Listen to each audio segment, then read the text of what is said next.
सभापती महोदय, फेब्रुवारी 2026च्या पहिल्या आठवड्यामध्ये अमरावतीमध्ये नार्कोटिक्स महसूल गुप्तचर संचालनाच्या DRIने एक धाड टाकून अमरावतीमध्ये जवळपास 8 ते 10 कोटी रुपयाचा मॅट्रेसचा साठा जप्त केला। आणि हा ज्यावेळेस त्यांनी रेड टाकली त्यावेळेस अमरावती पोलिसाला फक्त सूचित केलं आणि महत्त्वाची गोष्ट म्हणजे त्या एका ट्रकमध्ये GSTच्या ऑफिसमध्ये आणून हा साठा तिथे ठेवलेला होता आणि त्यांनी पोलिसांना घेऊन तिथं तो साठा जप्त केला।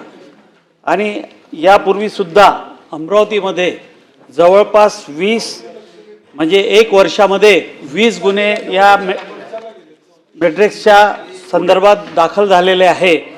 आणि मागच्या अधिवेशनामध्ये सुद्धा या संदर्भात मी लक्षवेधी लावली होती। त्याला मुख्यमंत्र्यांनी एक नवीन धोरण करून या सर्व बंधन आणण्याचं केलेलं होतं, परंतु असं आता निदर्शनात येऊन आलं की राज्यामध्ये जी काही मॅट्रिक्सची किंवा हे जे टोळी जे आहे ह्या अमरावतीवरून ऑपरेट होत असल्याचं चित्र निर्माण झालेलं आहे। आणि आज जवळपास माझी लक्षवेधी आपली 23ला दाखल केली, 26-27ला लक्षवेधी डिपार्टमेंटमध्ये गेली आणि त्यानंतर अमरावतीला पुन्हा 4-5 दिवसाच्या आधी 3 कोटी रुपयाचा तिथे साठा सापडलेला आहे। तो महाराष्ट्र पोलिसांनी केलेला आहे। म्हणजे आपण लक्षात आलं पाहिजे की ज्यावेळेस आपण लक्षवेधी किंवा काही विचारतो त्यावेळेस पुन्हा ह्या धाडी पडतात। या संदर्भात मंत्री महोदयांना माझी अशी विनंती आहे की या अमरावतीमध्ये मागच्या वेळी मी म्हटलं होतं की महाराष्ट्राचं हब बनत चाललेलं आहे हे अमरावती। आणि इथं सातत्याने जर आपण विचार केला तर इथं नव्यानं प्रशासनामध्ये बदल करण्याची गरज आहे।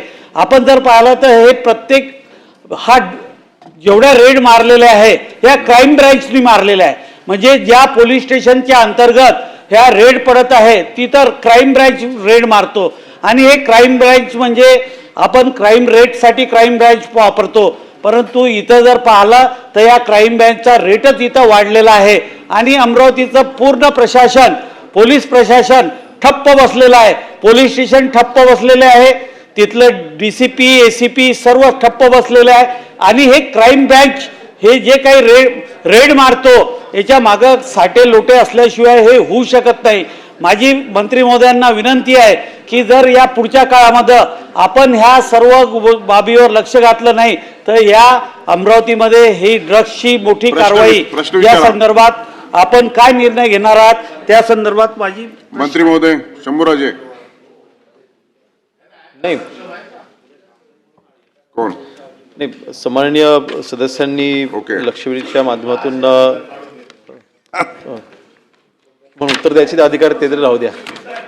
नाही रॉंग नंबर लागला त्यांच्याकडे नाहीच आहे।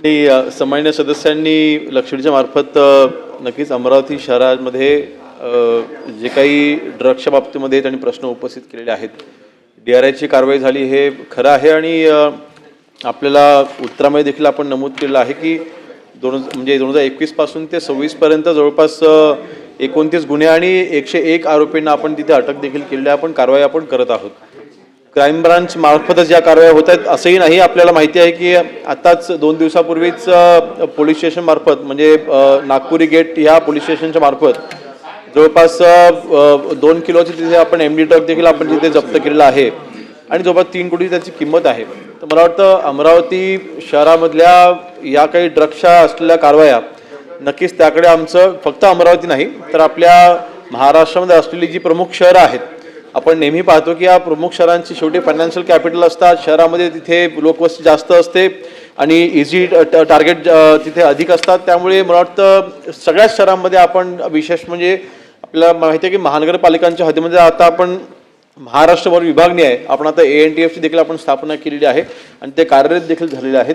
विशेषतः म्हणजे ह्या ANTFच्या मार्फत म्हणजे आपण हा तयार केलेला फोर्स, या फोर्सला मॅनपॉवर देण्याकरता देखील माननीय मुख्यमंत्री महोदयांच्या मार्फत आपण कारवाई देखील केलेली आहे। आणि आजच किंबहुना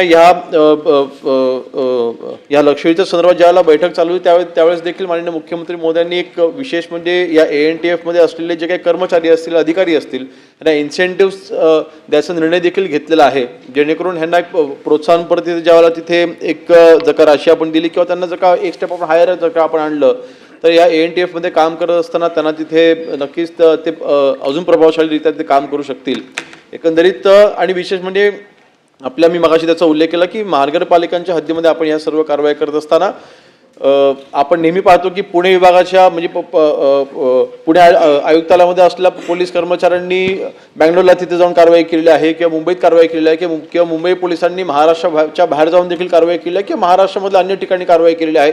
तर मला वाटतं या इंटेलिजन्सच्या आधारे होत असलेल्या ह्या सर्व सहमतीमध्ये ह्या कारवाया आहेत. आणि त्या वेळेला मला वाटतं म्हणजे अमरावतीच्या शहरामध्ये अन्य कोणी येऊन बाहेरच्या येऊन कारवाई केली म्हणून तिथे अमरावती पोलीस सक्षम नाही असं म्हणून योग्य ठरणार नाही. आणि आपण ज्या महाराष्ट्रामधल्या किंवा देशामधल्या आपण ज्या कारवाई आपण पाहतो त्या इंटेलिजन्सच्या आधारे ह्या कारवाई होत असताना त्या विभाग त्या कारवाई करत असत. तथापि आपल्याला नक्कीच आज महाराष्ट्रामध्ये असलेला आज गृहराज्यमंत्री शहरी म्हणून अमरावती कमिशनर देखील याकडे आमचं देखील बारीक लक्ष आहे. आणि पुढच्या 2 महिन्याच्या आतमध्ये मी स्वतः इथून बैठक देखील घेणार आहे आणि माननीय मुख्यमंत्री महोदयांनी जे निर्देश दिलेले आहेत, जे आदेश दिलेले आहेत त्या आदेशांचं पालन होते की नाही होत आहे याच्याकरता मी स्वतः तिकडे येऊन बैठक घेऊन त्याची खात्री मी स्वतः करून घेणार आहे.